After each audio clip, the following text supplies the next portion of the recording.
All right. So I'll begin again. Hello, everybody who's here, everybody who's watching this. Welcome.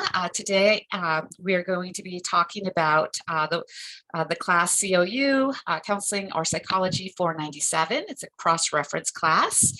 So whether you do register under COU or PSY, it's going to filter into the same group class. Again, my name is Roberta Miranda-Alfonzo, and I'm going to be just talking to you about the class. I allowed that extra 15 minutes to 1:15. It's totally volunteer for Q&A. So my goal is to wrap up most of the information in the next hour, but I always find that there's some lingering questions. So I'll be happy to stick around and answer some of your questions. So I'm going to go ahead and share my screen. And let's see if the right thing came up. Not yet, so let's do this. There we go. Slideshow from beginning. And then just on occasion, I'm just going to check my email here and there, because originally when I put this workshop together, I was assigned to a different Zoom account. And then of all times, the Zoom account expired yesterday. So I had to generate a new Zoom number, Zoom link attached to this workshop. So I know there probably are a few students who are probably confused right now as to where everybody is. And so a couple of them, have already emailed me. And so I'll be checking my email just to make sure they're not totally lost. So again, welcome everybody. The plan for today is to talk a little bit more about the class, the registration process, because I know if you've contacted me, you're probably confused about why you're not able to register quite yet. We're going to talk a little bit about the internship site process and how to secure it. Some questions have come up as far as if your site isn't already listed or approved by Nevada State. If there's an opportunity to secure another site, we'll talk a little bit about that. And certainly I'm going to pause periodically just to answer questions. So we're going to be a small group today, so feel free to use the chat, to stop me, to just ask questions, because chances are if you have a question, somebody else has the same one. My goal today is for everybody just to take away, feel like they're more informed, have a just better grasp of what this experience will offer as far as the internship, and just really clarify any questions that you might have in the process. So really just here to share that information with you. So just a little quick description of who I am. You'll see a little bit of alphabet soup after my name. The CPC and LCDC and SCC, ACS, those all have to do with counseling licensures. So here in Nevada, that's a clinical professional counselor. LCADC is a licensed clinical alcohol and drug counselor supervisor. And then the last two are more of a nationally recognized certification. So National Certified Counselor and Approved Clinical Supervisor. And so I actually graduated with my master's in counseling back in 2005. I graduated with my bachelor's in psychology in 2000. So I've lived here in Las Vegas over 30 years. So I pretty much feel like a native because I've lived here since middle school. I just recently graduated from Oregon State University. This should be the next thing. Missing a little tab there. Additionally to that, in addition to teaching at Nevada State, I do have a private practice, provide some supervision throughout the community, and just really like to be an advocate in the field. But it's always my pleasure. My favorite thing to do is to teach classes at Nevada State.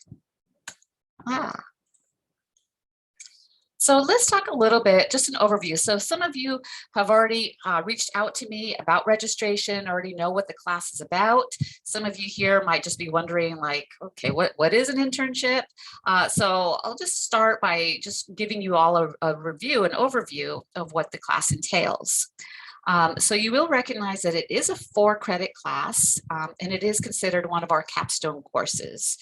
So many of you who are doing the psychology program might be faced with the decision of, do I want to pursue more of a research-based course, capstone course, or more of an internship experiential course. And so they're pretty different classes. So one is definitely going to provide you with more research focused skills. This class is going to offer you the opportunity to go out into the community and in a very experiential way, work with other professionals, shadow, observe, practice, and just take all of those resources and those skills that you've taken in all your previous psychology classes and apply them in a real world setting. So it's pretty exciting. It's pretty cool that Nevada State College offers that as an undergraduate opportunity. One of the other goals is to gain professional experience, to network, and to really have meaningful personal experiences out in the helping field. Oftentimes, previous students who start off as a Nevada State College intern are actually offered a position thereafter. And so sometimes these actually lead to paid positions during and or after the internship. And for the most part, the feedback that I get from students is that it's a pretty life-changing opportunity, because just in the matter of weeks, they start to learn more of a clinical lexicon. They get to see, real life, client sessions. They get to possibly work, if they're more interested in a school setting, to be part of that system and that network, and just really walk away with just a whole new, like skill set of knowledge, that they can apply in other professional positions.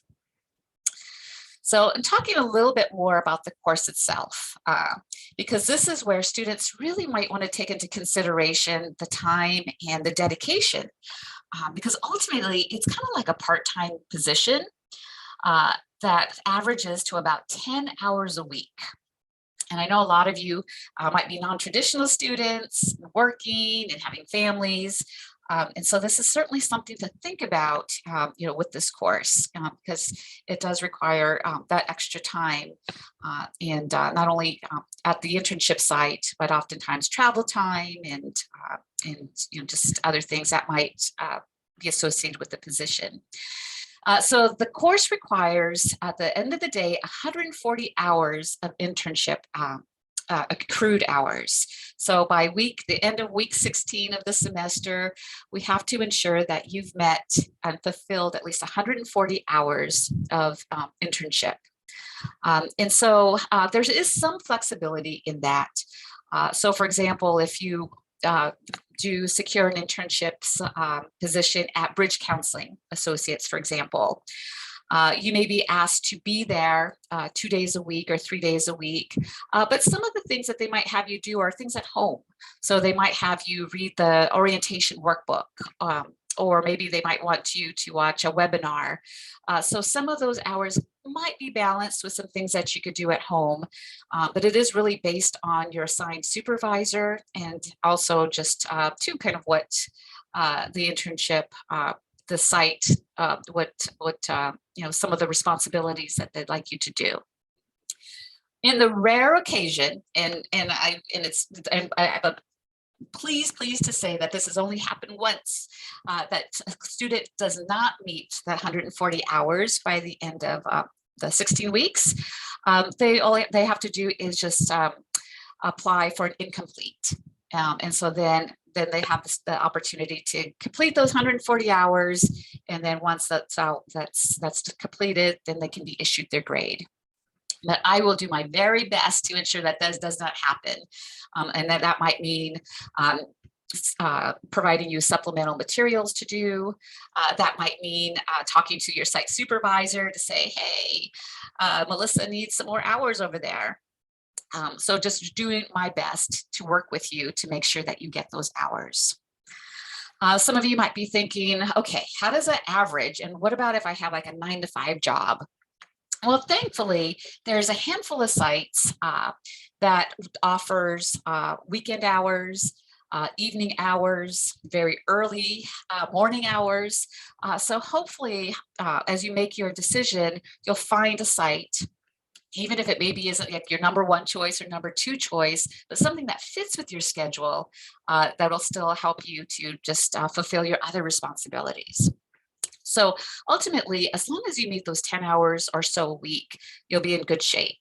And so what will happen is that once you interview with the site supervisor, you can just coordinate a schedule. So many students will do two days a week for 5 hours. But some want to be at the site longer, so they might be there 4 days a week, at 2.5 hours. So it's really, there's some flexibility there. You can go over the 140 hours. So for example, if you just absolutely love your site and you hit your 140 hours by week 9, then you certainly have the liberty to just continue fulfilling that to the end of the semester, to helping out. Alternatively, though, if you meet those 140 hours in week 8, we still ask that you make a commitment to be part of the internship process to the end of the semester, because typically by that time your site supervisors and colleagues there will have invested time to train you, and so on our end we want to make sure that we fulfill our commitment of being there for the semester. Any questions about that? So, and of course there's some flexibility in this, because as we know, like the semester 16 weeks, and if you started from week 1 and then at the end of week 16, that'd be 160 hours. So this 140 hours just gives you a little bit of room. Like if, say in the example, you take a trip, or you're not feeling well, or you need to take some time off for finals. So there's certainly some room in there to balance out. And at the same time, even if you need to, you have a vacation coming up, and you could talk to your site supervisor to say, hey, this week, can I put in 15 hours since I'll be out next week? So there's definitely room for flexibility. In addition to the 140 hours, we actually do meet every week. So we meet online via Zoom, synchronous, something like this, for an hour and 20 minutes. So we meet I think we're scheduled from 6:30 to 7:50 p.m. on Tuesday nights. And I find that the students, even though that sounds like it's late and it's long, but I find that the students really like this opportunity to connect, to decompress together, to talk about what it's like to be a student intern. And throughout the classes, what I try to do is bring in material that's applicable to your work. So for example, if you haven't had a lot of counseling classes and you're working in a counseling facility, I'll introduce to you like basic counseling skills, or ethics, or group counseling, some skills that will help you and apply to your position. Another thing I love to do is to bring in guest speakers from different areas of the profession. And I've been so lucky this past semester, because I've had just such a great response from the community as far as wanting to talk to our students. So just this past semester, we've had a representative talk to us about marriage and family therapy, school counseling, applied behavioral analysis. We have somebody coming in next week to talk about working with little ones. We've had the Cupcake Girls come in to talk about working with sex workers. So it just gives you a nice flavor of just the the array of the facets of the helping field that are available to you.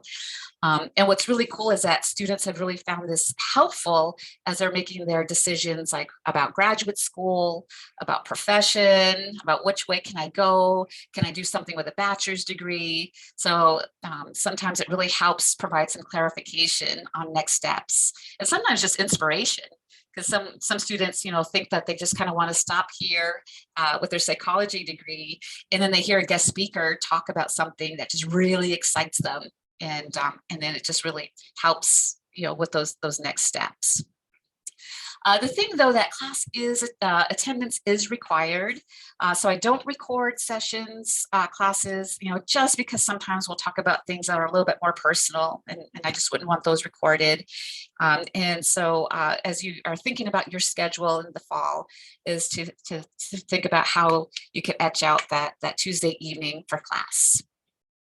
In addition to that, we also have a little bit of classwork, but I don't overwhelm you with that.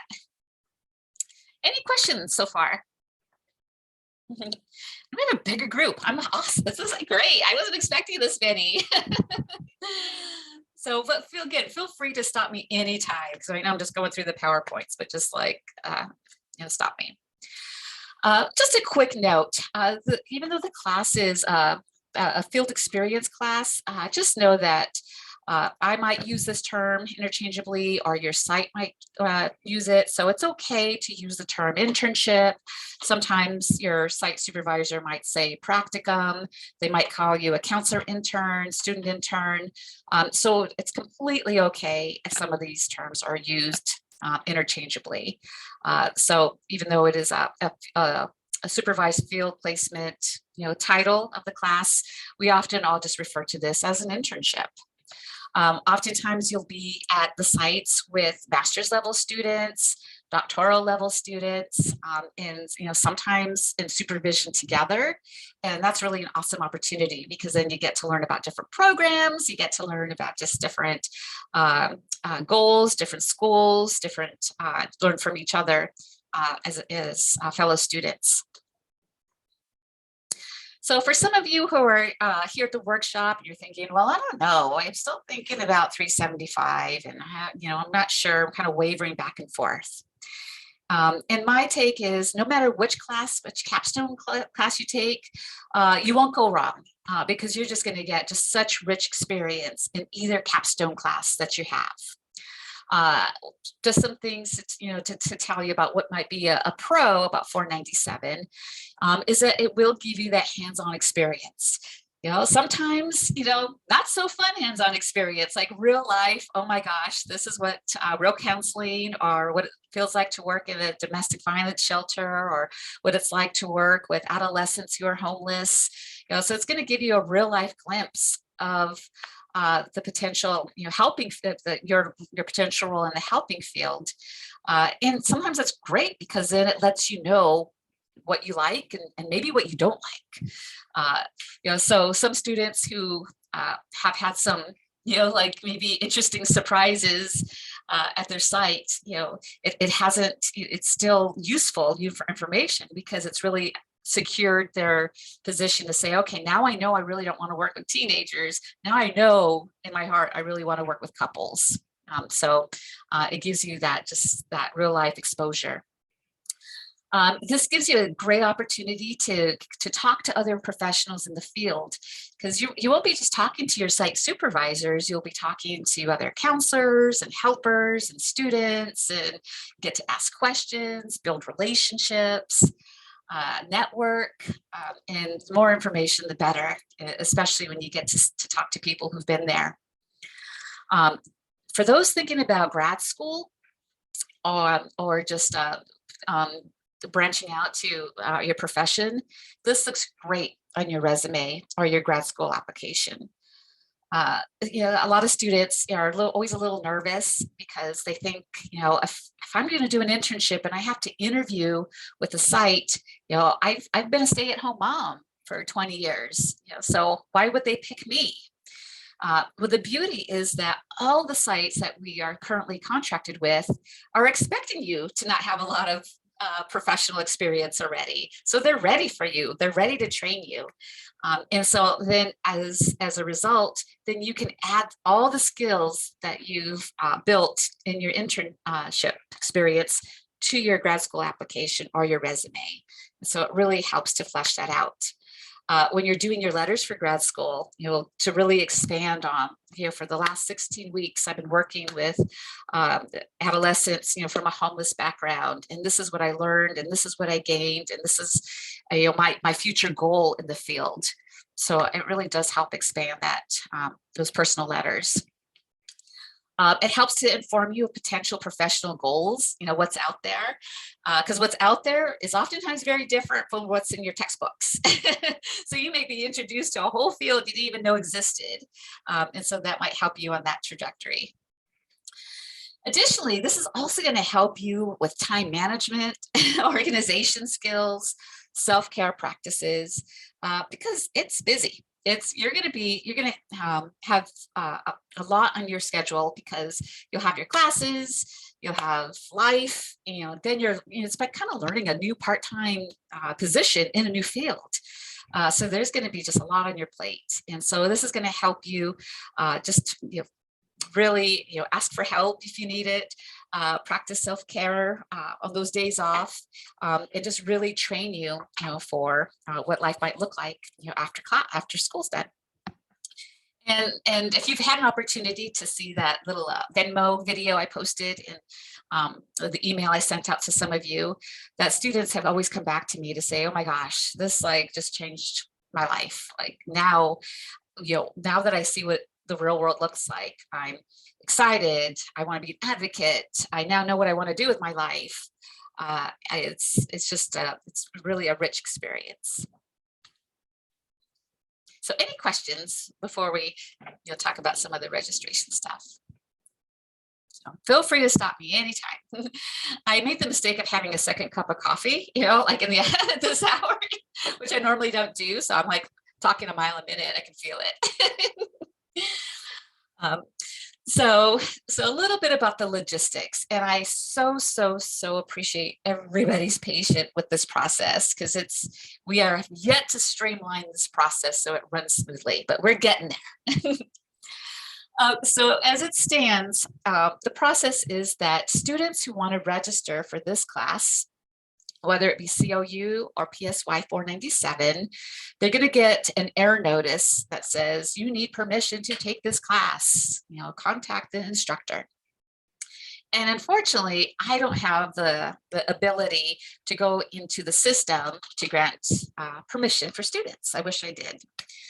So what I do is once you contact me, then I send you an email with some information about the class and a link to a survey, just to let me know a little bit about you. Because I really try to, and the reason I do that is reserve this class for juniors and seniors because it's a capstone class. And we only have 30 slots. So as much as I'd love to bring in freshmen or sophomore, it's just we don't have the capacity to do so. And we want to make sure that you all graduate on time. So I really want to make sure that you are of a junior or senior status. And then I also just want to see what your interests are and that you just kind of have an understanding of what the commitment is. So once I look at the survey, that's when I go back to, so going back a little bit, once you contact me, I immediately add your name to a spreadsheet. So Melissa contacts me today, I immediately put Melissa on my spreadsheet. And then I put a little note that says, I'm sending Melissa the Qualtrics survey. And then I'll go back, review it. And then once I review it, then I put yes, approved. I shared this same spreadsheet with Katie Johns, who's Nevada State College's internship manager.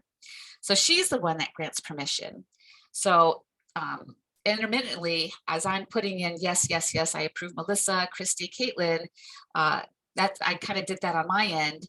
Then it's in Katie's schedule, she will look at the same spreadsheet, then she will go into the system and approve it.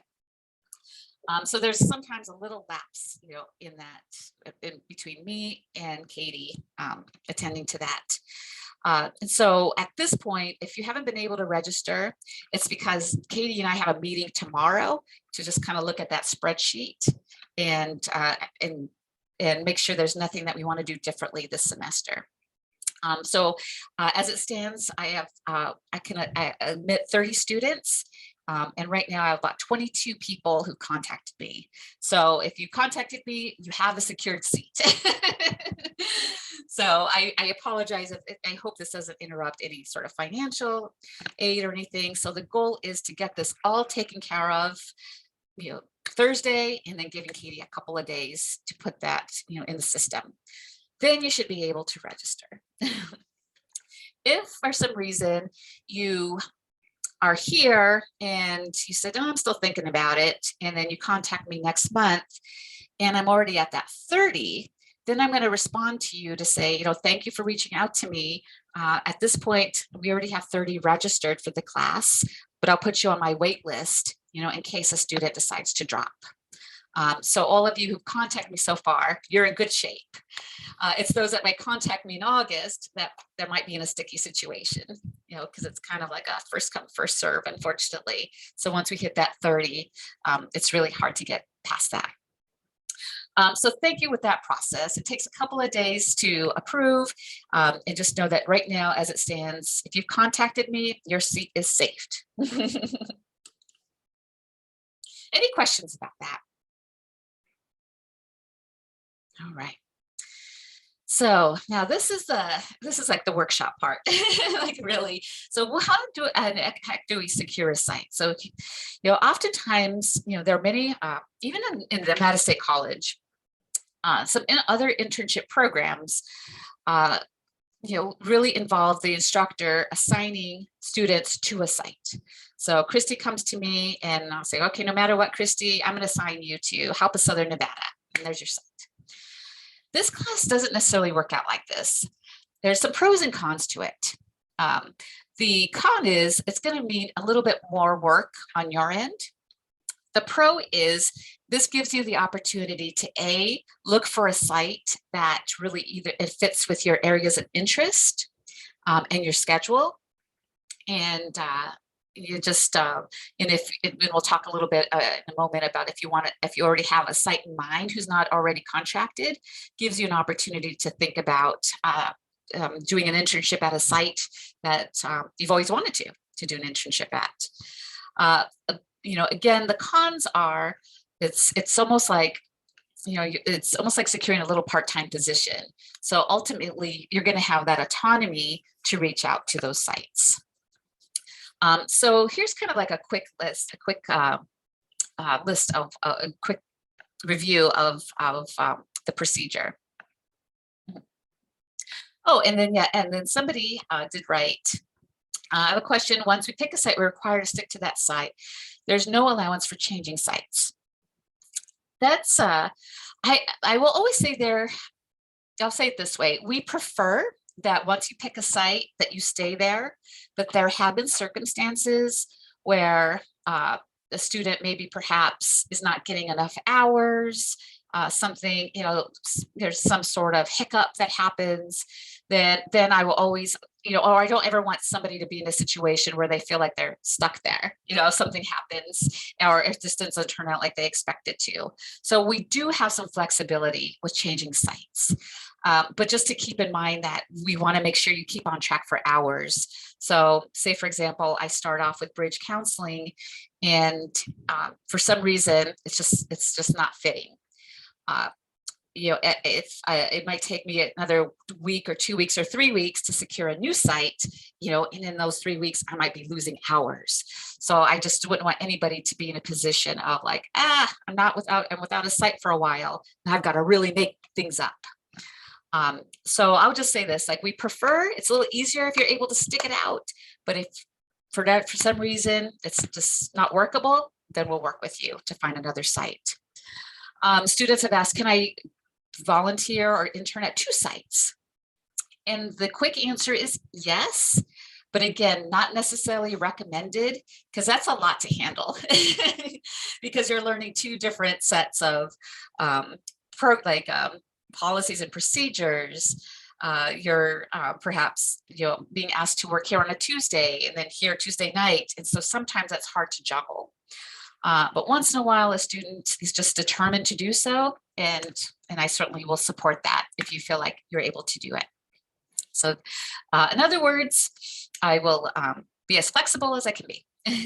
So as many, basically it's at the end of the day, at the end of the semester, we want 140 hours total. So that averages to about 10 hours a week minimum, give or take. If you do, maybe for example, you want to go to your daughter's recital one week and you can only commit to 8 hours, then it's like maybe making it up the next week with 11 or 12 hours. So that'll ultimately be up to you and your site supervisor. But just for simplicity's sake, we say about 10 hours a week. So great question, Zoe. So, okay, so what does this look like? So ultimately, if you sign up for the class, you will be responsible for trying to find your secured site by the first day of the semester. So that gives you the opportunity over the summer to look at the list and reach out to sites, maybe gather information, learn about them, put together a resume. And I will say that all of you are in really good shape because the spring semester is a little trickier because we have all the holidays. So a lot of students are trying to find sites when, during the Christmas break, and a lot of agencies are closed down or supervisors are on vacation. So you've got some time. So you are going to all be in good shape by the end of the first of the semester. So the process is that you'll be receiving a current list of the approved sites, and we'll review it in just a second as far as what we have, as of last week. So you'll take a look, and then you'll, try to probably identify your top 2 or 3. And so what does that mean? It means okay, you might be given a name that I keep using, Help Southern Nevada, because it's just the one I was just in contact with. So then you might want to Google, Help Southern Nevada, and check out their website and see the population they serve, and, decide you know what, maybe I want to do more addiction. And so then maybe you go down and you look for Help Southern Nevada that offers more addiction related services. So part of it is thinking about what are your personal interests? What does the website, what does the culture look like? What does the population look like? And what just really appeals to me, and what might help me with my future professional goals? So you'll be given a list of the approved sites. In the meantime, it will be your responsibility to prepare a resume, and optional is a cover letter. And I say, cover letter is always nice, little, just addition when you're trying to reach out. It gives you an opportunity to practice your job seeking skills. It just usually stands out a little bit more when you're connecting to the approved sites. So preparing your resume and cover letter, or at least your resume, is something that you can work on now. Even if you don't have any professional experience under your belt, that's totally okay. And so then you're going to look at the list, you're going to look at and try to select 2 or your 3 preferred sites. You'll be given a contact with each of the sites. So then it'll be your responsibility to email or to call to say, hi, Dan Figueroa, Mr. Figueroa at Bridge Counseling Associates. My name is Roberta Miranda, and I am going to be in an internship course in the fall. Will you be taking new internship students in the fall? If so, I'm interested in interviewing, something, to that effect. And then Dan most likely will say, oh, I'm not surprised. We're just working with spring students. So of course, we'll be expecting fall students. So Dan will probably say, sure, Melissa, let's have you come in and let's talk. Let's talk a little bit about your goals, and I'll give you a tour of the facility and see what that looks like. Kind of like a part-time position. And that's when you can determine if that's the site where you want to intern. Many students will interview at 2 or 3 different sites, and it's okay to interview at Bridge, to interview at Help, to interview at Lemons Therapy. And out of the 3, say, my gosh, I really love Lemons Therapy because I really want to work in applied behavioral analysis, and she's awesome. So I'm going to say, I'm going to choose that one and send a thank you letter to Dan, or thank you email, and a thank you to Help to say thank you for your consideration.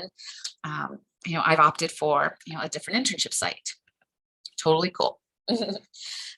So just feel free. It's kind of like practicing those real life interviewing skills and job securing skills. And frankly, that's part of the benefit of this class, to prepare you in case you haven't had this opportunity quite yet for graduating. The key thing to remember, though, our positions are not guaranteed. And so just to be prepared that not every site takes students every single semester. So you might be excited about bridge counseling and you contact Dan and say, hi, are you taking students for the fall? He might say, oh, sorry, we're taking the semester off. Unfortunately, we're not going to be available this semester. So then it'll be your opportunity to kind of go on to the next one. So even though they're contracted sites, positions are not guaranteed. Sometimes sites host other students and they may only have maybe 3 internship slots, and maybe there's somebody from UNLV there, maybe there's somebody from Roseman, and then maybe 1 student from Nevada State. So sometimes there's a little bit of competition. So in that case, don't take it personally. If for whatever reason they're not taking interns, sometimes it's just a matter of availability. So that was a lot of information. I'm going to stop my screen for a second and answer any questions that you might have thus far. I have a question. Oh, go ahead. no, go ahead. Jinx. Oh. I heard Christy actually. So I work about 3 or 4 days in California, and then I come back to Nevada. Is there any chance I might be able to secure something in California during the week? We tried that for the first time this past semester, and it worked. Okay. So it was actually a facility in the northern Nevada. So we had a student, because right now we're still having our classes online. We were able to facilitate that. So the quick answer is yes. As long as the site in California would be willing to be a Nevada State College affiliate. Okay. Okay. Thank you. And I'll talk about that process in just a minute. Perfect. Yes. So when we do secure the spot, do we have to go back into our student center in order to get into the class, or does it automatically go into our enrolled classes? My understanding is you will still have to physically enroll. Okay. Yeah. Okay. Thank you. I believe Katie will send you an email. She's been so good about that.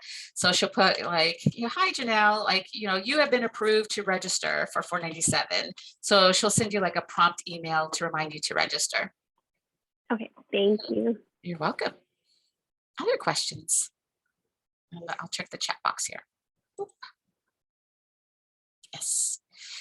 And then Adriana, she asked a great question. And so I'm going to talk about cover letters and resumes in just a second. So I'm going to just park that for just a moment.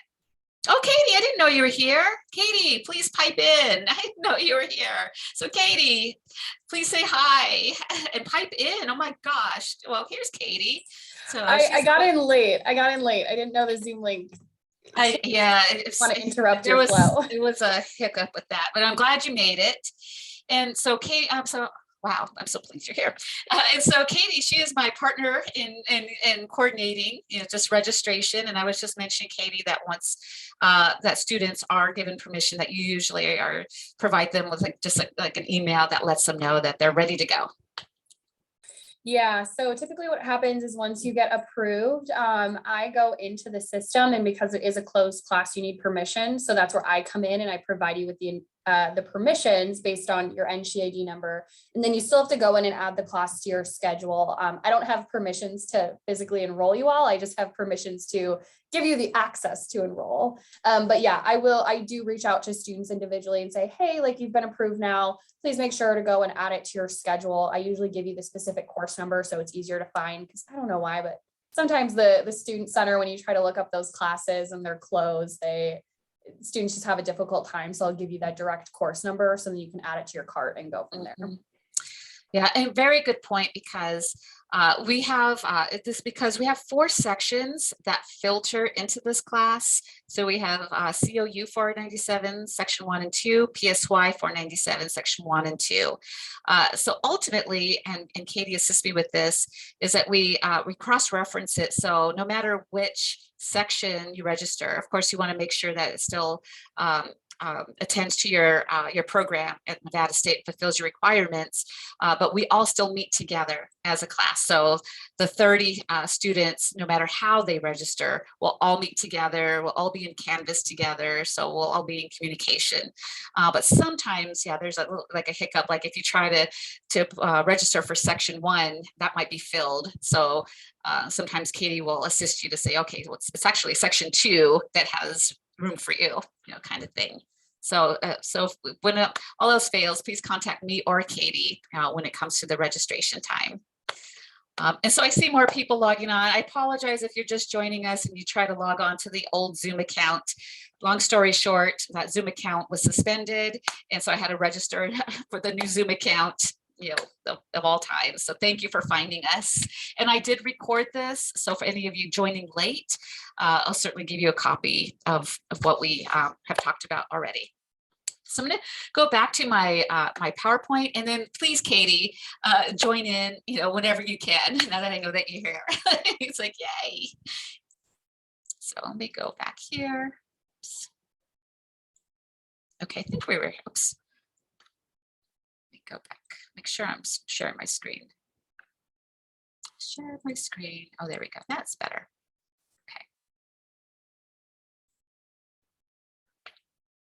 So somebody just asked about resume and cover letters. And so, and I'm going to give everybody here, or just everybody, I think to get it here. Hopefully I have contact information of everybody who's here, but I will make this PowerPoint available to you. So in case you missed anything, you please reach out to me and I'll send this to you. And then what I'll do is if you've already contacted me about the class, I'll just send this to you automatically after the workshop today. And so career services is awesome. So when I mentioned earlier, create a resume and cover letter, and you kind of went, had a reaction to it, just know that you have amazing support at Nevada State College. When you link to career services, it'll take you to a page where you can set up an appointment to work with a trained employee that will take you each step of the process. So whether you already have a resume and you just need it looked at, they will help you with that. If you have a blank piece of paper and you don't know where to start, they will help you with that too. They'll give you templates for cover letters, resumes. So I will say before letting me take a peek, at anything, to go through career services first, and they should be open all summer long, that they're fabulous. They'll set up an appointment with you, I think even online. And then thereafter, if you want me to, take another look at your cover letter, I'm happy to do so. So as you click on that link, you can check out all the great services. So I'm so glad Katie is here because she will help me, answer this question, because a couple of you have already emailed me. What the question is, like, I checked out, all the sites that have already been approved by Nevada State, but I really am thinking about this different site. So what if my preferred site is not on the approved list already? And so bottom line is, okay, a couple of things. First of all, we actually welcome new internship sites. So if you're, because every semester some agencies, they have a change of staff, change of supervisors. Sometimes, they, like I mentioned earlier, they only take students for the spring semester.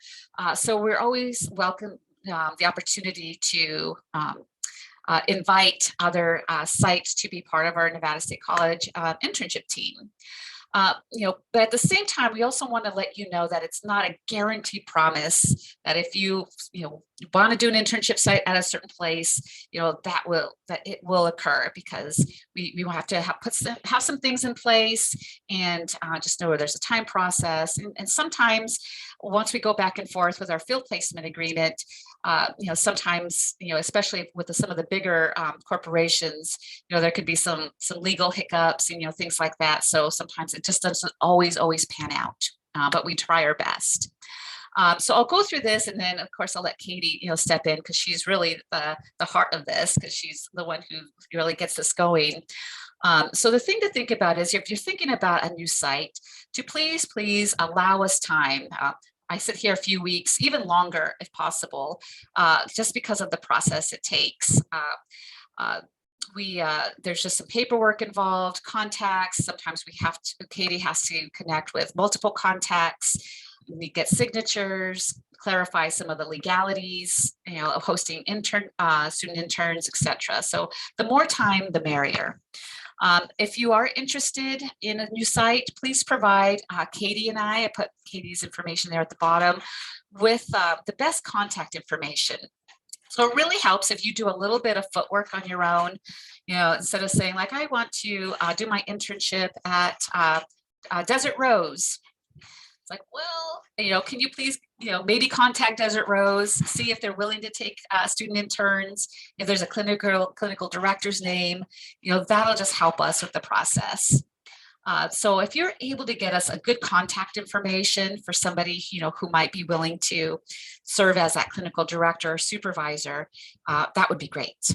So if you could provide me and Katie with that contact information, then Katie will reach out with our field placement agreement and information about the process. And then once that's signed and received from the site, then we also need to do something on the administrative side to make sure that that's all processed. And then ultimately, in the best case scenario, that site will then be approved and be ready for you to do your internship. Katie, I would love for you to jump in and add in anything here. Yeah, for sure. So one thing I will say is, if you are looking outside of the list that we have provided of sites that are pre-approved, I would actually recommend that you give us, I'll be honest, at least a month headway. The reason being for that is because sometimes this paperwork does, as Professor Miranda mentioned, have to go through multiple levels of approvals. And depending on the site, that could be 1 or 2 people, not an issue. Sometimes we get facilitated super quick and life's great.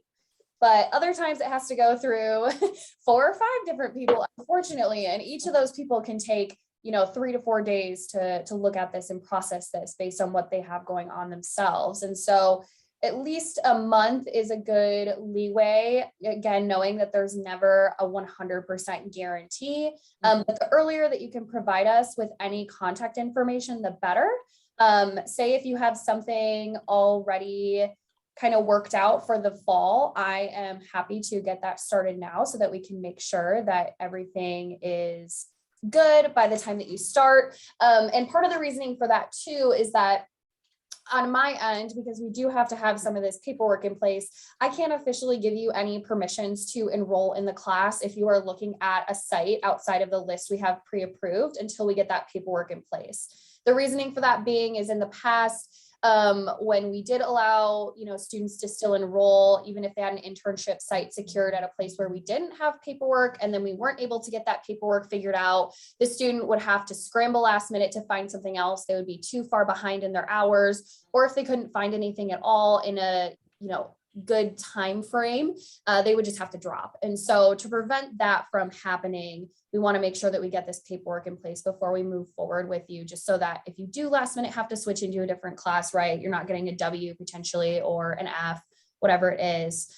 So that's just something to keep in mind if you are looking outside of the list. In summation, the earlier, the better to get it to us, because we have no idea sometimes how long it will take. It can take a week, it can take a month and a half. Or never. Like, there have been times where you've reached, and Katie is so wonderful because she'll reach out 3, 4 times and it's like crickets. So, so sometimes we just don't hear back from their directors, and so that's the reality of it. So we really, unfortunately, there have been a couple of students who are, kind of in limbo for much too long. And we don't want that for you. And I would say too, if you are looking outside of that list and you do have a contact information at those sites, and you get that to us, and I let you know that I've reached out, also on your end, please follow up with them if that's the case, because sometimes it does fall off of their radar. And I've also had the case where You know, I email someone and based on, you know, like firewalls and things like that with email, my email gets put into a spam. And so just so that you remind them and let them know, hey, like Katie has reached out to you. Have you maybe, checked your spam, your trash folder, maybe something happened to it, just so that they stay on top of it on their end as well is important. Wonderful. So any questions on that process? Now, and really the biggest requirement is because this is a COU PSY 497, that the internship site that you are seeking is something related to the helping field. So not a position to be a photographer assistant or to work at a veterinarian's office. So something that has to do in the helping field capacity. And there's so many out there. I mean, that's the beauty is, some of you might be driving past a place, on your way to work and like, gosh, I wonder what this place is about, and they might really welcome student interns. Another thing, that's we're also open-minded to are certain nonprofit agencies. So if you're thinking like, I'm thinking about a position in social work and I want to learn more advocacy versus more clinical skills. And so I really want to be part of like NAMI, that does more advocacy work for mental health. So those are also certain potential sites that we can consider. So if you're questioning like, does this fit the bill? Feel free to contact me or Katie, before we start any of the footwork in that. We'll be happy to consult with you, on your interests. And since I have you, Katie, just to give you a preview, there's a few forms, that will be required. And one of that is a liability form. So Katie, can you speak to that just a little bit, since you're here with us? Yeah, for sure. So anytime we have students doing any sort of work off campus for credit, so this also applies to internship students in other disciplines, as well as students like in the nursing program doing their clinicals, students in education doing student teaching, things like that. We have something called a liability form. It may be called something slightly different for students in nursing and education, but the general idea is still the same. It's just a form that we have you fill out. Right now it's on Qualtrics. That might change regardless. It's still going to be the same language and the same document at its core, but it really is just something that you fill out on your end that lets us know that you understand that there is inherent liability in going out and doing work off of campus, right? Because when you're on campus, we know what you're doing. We can see you all the time. We have our own safety precautions, but when you're doing it off site, you just basically understand that, whether you may be driving to the site, that we're not liable in case something happens. And just again, understanding that there are inherent risks that happen. It also asks you for like a person to notify in case of an emergency. That has never happened yet, but in case it ever does, we want to make sure we're covering all our bases. So that's really all it is. And just letting you again know that whatever happens, we're here to support you, but essentially the college is not necessarily liable, but again, that is pretty standard for most like field experience, practicum, internship programs. And it takes 5 minutes to fill out. It's not right. And it's on Qualtrics now. So, yep. So once students are enrolled, that we will we'll make sure that you all receive that link and I actually have it as part of the assignment. It's one of your assignments. So that's an incentive to get it done.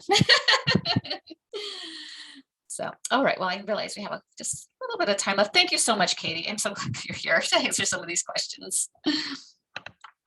So let me move this. And again, I'll be happy if you're already kind of like on that list that I've talked about earlier. I'm automatically going to just send you a copy of this recording.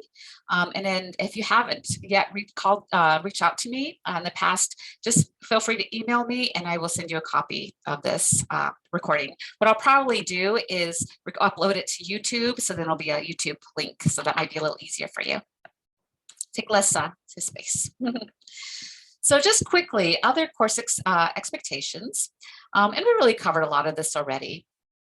So class attendance will be on Tuesdays from 6 to 7:50, and that is required for points. Of course, if an illness or just exceptions, just feel free to reach out to me, and then we'll work something out. There will be weekly discussion posts. But they're not overwhelming. A lot of the discussion posts are more reflective in nature, usually has to tie with the topic of the guest speaker of the week. Sometimes it's just an opportunity to support each other. So the discussion posts really aren't meant to like overwhelm you with a lot of other coursework. If time allows, sometimes we do little presentations at the end of the semester, so then you get to all share with each other a little bit about your experience. Again, if time allows.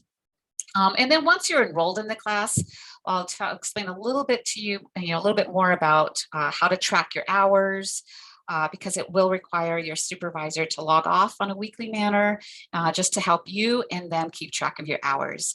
And the reason I do it weekly is that so there won't be any surprises. So come weeks, if we did it just once or twice a semester, it might be really alarming to say, oh my gosh, I only have 60 hours.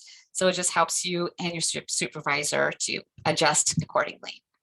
And then there'll be just a couple of other forms and assignments that we'll talk about once you start the class. As far as class itself, and I am pretty confident that all of you have been on Zoom before, have been in online classes. And so just a little bit of Zoom etiquette, and I really want to emphasize the piece on for guest speakers, because a lot of students are really now more accustomed to having their cameras off for the most part. And so this class, to really allow time to be present if possible, because I allow time for breakout sessions where you are really just going to communicate with 2 or 3 of your classmates every week, just to talk about your progress, share aha moments, support each other. And so for that, I just really do encourage that online presence, as best as you can. So because I know a lot of us might be used to like multitasking during class or doing other things. So to really try to allow that time to be present for class. And the same thing for our guest speakers, because a lot of them are very busy. When they come and volunteer their time with us, it's just really nice when they get to see our lovely faces and our smiles and our encouragement, and that keeps them coming back, when they feel really welcomed. And the other thing is, if you have an opportunity to invest in earbuds or headphones, because sometimes we talk about things that are a little bit more personal, or maybe like not kid friendly in nature. So it's just always nice to have that privacy, as we prepare for class. And this is what we'll review during your first weeks. It's okay, it's as you think about becoming a student intern, counselor intern, it can be nerve-wracking. And so what we'll talk about and reiterate that this is an opportunity to observe, ask questions. At the internship sites, they know that you're of a student status. So they know that you're not coming in with a lot of knowledge and experience under your belt. So this is just a time to be able to ask those, to be curious and to be okay with not knowing, and just take in as much as you can. It's also good to learn how to use your voice. So if you want to learn, for example, how to facilitate group counseling, to say, hi, psych supervisor, I'm really interested in this. So to really be communicative with your supervisor, your colleagues. I always encourage journaling your experience, because I have found every semester that students, when they start off, they're nervous, they're very new, they are unsure. By week 15, I feel like I'm talking to a group of like professional therapists. There is just a humongous burst of growth professionally and personally that happens. And for you to be able to journal that, it'd be so rewarding for you to go back to say, oh my gosh, I remember back when I was this nervous student walking into the center, and now walking away, just feeling, just so much more confident, as a helper. So it's really fun to track that. And just to be prepared for a busy semester, it's okay to ask for help. This is going to be a time where maybe, squeezing in that self-care time, scheduling self-care time, might be recommended. Being self-compassionate, telling your friends and family, I may not be as available because you're going to need your sleep. You're going to just need that energy to sustain For many of you, your last semester or second to last semester. So whatever it's going to take for you to maintain that momentum, is going to be very important. And then alternatively, it's just to think about like, it's so awesome that a bachelor's level and undergraduate program, it allows an internship experience like this, because oftentimes this is reserved for graduate school programs. So to take that opportunity, it's, at this point, especially as many of you are thinking about grad school or certification, or just a different, type of professional role, this is just an opportunity to learn as much as you can. It's good to be open-minded, because in some situations you may not get your top 1, 2, 3, or 4. Maybe you get your 5th choice, and it wasn't what you thought it would be, and all of a sudden you might love it. It happened to me. Like my very first position, my first internship was working for a homeless women's shelter, and I didn't know what to expect. And lo and behold, it ended up like just being one of my most favorite to date experiences, facilitating groups, over at the shelter. So just to be open-minded and just take in as much as you can, because no matter what it is, you'll be able to apply it in your future profession. This is a chance where you're going to learn about yourself personally and professionally. Honestly, you will be sometimes faced with some emotional turmoil when you see clients in difficult situations. You might be exposed to really sad stories. You may be asked to do some reflection work. Some of the exercises I ask you to do during the course are reflective. We talk about cultural awareness, cultural biases, talk about, some of the guest speakers talk about trauma. So just to be prepared a little bit, that there is an emotional piece to this experience. But ultimately, it's to really just help help you strengthen yourself as a professional helper. And the cool thing is that you get to positively impact others. So even as in your student intern role, there's such a reward, and like, oh my gosh, I got to, see this teenager light up, when I said something, or I got to see this change, that happened in this group. It can be just amazing and rewarding to see in person. So awesome. So that's, where I am with the information. So I allowed a little bit of time, and it's okay if you have to log off for another appointment. But any questions that you have for me or Katie, at this point?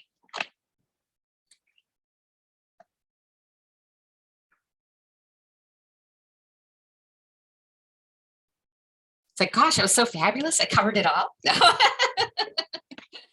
I find it.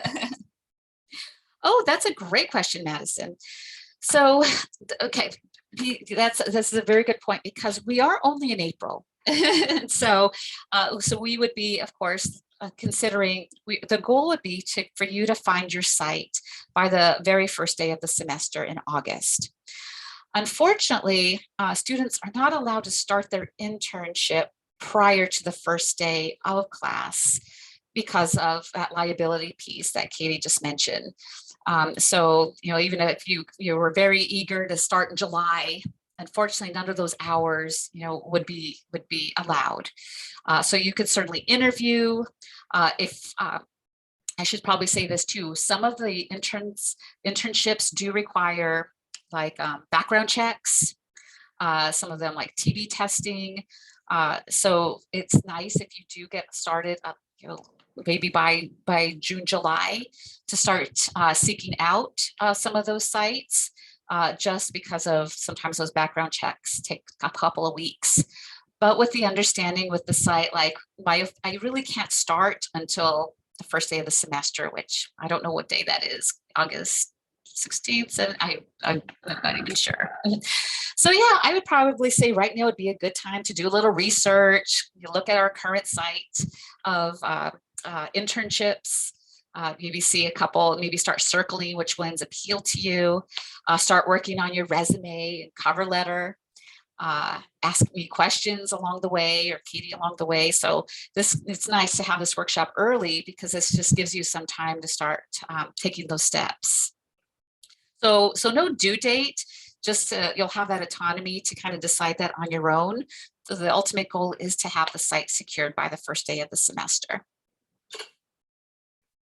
So any other questions? And of course, at the same time too, it is April. So I know some of you might be really eager, but just know that, if you don't get a response right away, that a lot of our sites are still working with our current students in the spring semester. So, they're helping them finish out through May. So, sometimes we want to give them a little that patience and that understanding. So maybe waiting, till after May to start reaching out. Some of them, just knowing that they're still kind of wrapping up with our current group of students. And so maybe a little time to transition to take on our new batch. And then again, if any of you say, you want to work with a certain population, and just say, Roberta, my passion is working with teenagers. Reach out to me, and I will point you out to those sites, where I could say, agency A, agency C, agency F, might be your top bets if you really want to work with teenagers, or with Katie, because we know a little bit more about the culture, the populations, but I'd be happy to help guide you, as you make those decisions. Actually, I'm curious, since we just have a couple minutes in the chat box, what are some of your interests? Like what types of populations or settings are you most interested in? Because believe it or not, like Katie and I, we do our footwork too. So we see, oh my gosh, there's like 10 students who want to work in addiction. We'll do our footwork too, to see if we can recruit sites on our end. So Las Vegas Metro, Katie, do we still have Las Vegas Metro on our list? We do. So I actually saw that comment come across, and I did want to mention Las Vegas Metro is a really interesting internship, I can talk, site for a few reasons. The first, well, I guess mainly the only, being that their background process is very, very lengthy. Any student who ever shows any interest in Metro, if you are looking to intern in the fall, I would say you need to apply, honestly, by the end of this month. Oh, okay. Their background check process takes about 2 months to complete. So glad you mentioned that. Yeah, because they are a law enforcement agency, and because of like the scope of their work, and they're a very big organization, they do pretty much a full federal background check even on their interns.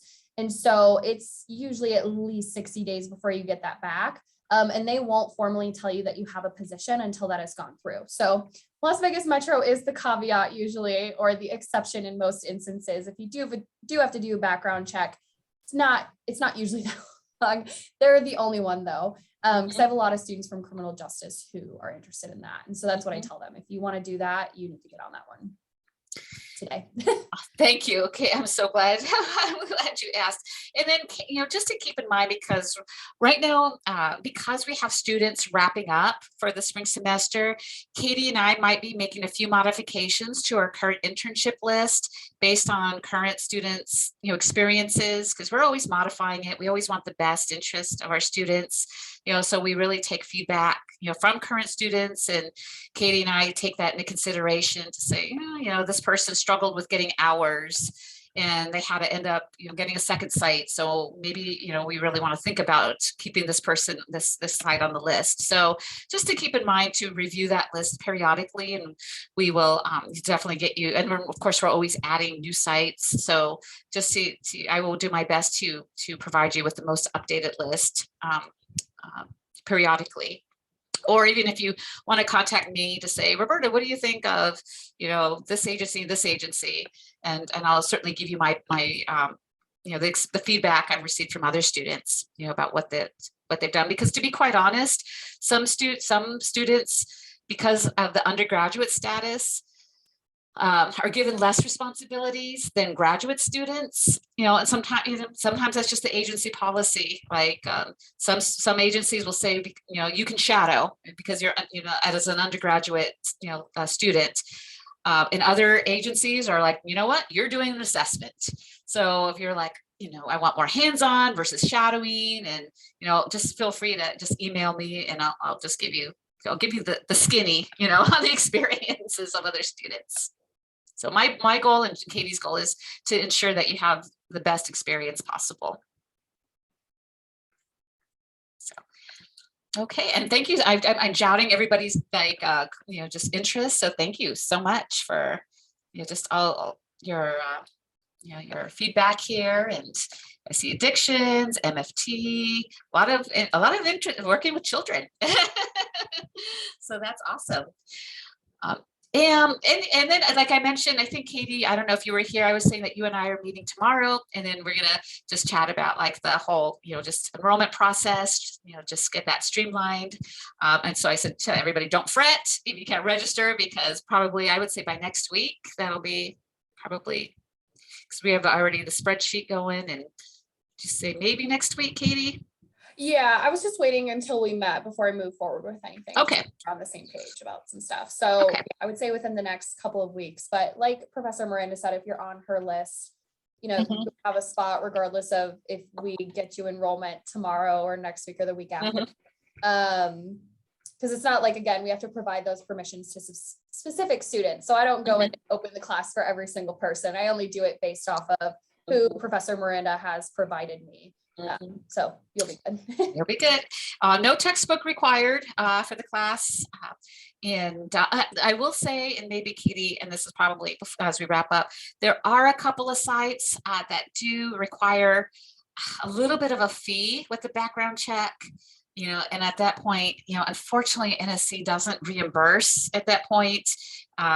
So it's completely, understandable if, that's a pass, if it's not within your budget, because some sites, they just say, sorry, if that's part of the background check, there might be a $25 background check fee, so we hate to put that burden on any students. Unfortunately, though, that's, the situation. So, but on the flip side, yeah, there's no textbook, and unfortunately there's not too many online only opportunities, and so most of the internship sites will require some sort of like physical attendance, so just thinking about that as well when you're thinking about your schedule. At the same time, it has been just like, I'm just wrapping up, with the spring semester students, and it is just amazing. I'll tell you this, I have attendance of almost 100% every student, every class. And that says a lot because we just enjoy each other's company.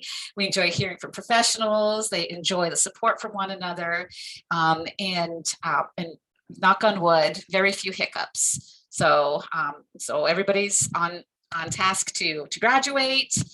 Everybody's walking away hopefully with a richer experience, and my goal and Katie's goal is just to really try to make this as successful for you as possible. So in that, we're at 1:15. So thank you for your attention, for hanging out with us. You'll get a copy of this, and any questions, reach out to me. So I look forward to working with you. So thank you, Katie, and I'll talk to you tomorrow. Thank you, everybody. Take care. Thank you so much. Thank you, Christy. Thank you, Melissa. Bye-bye.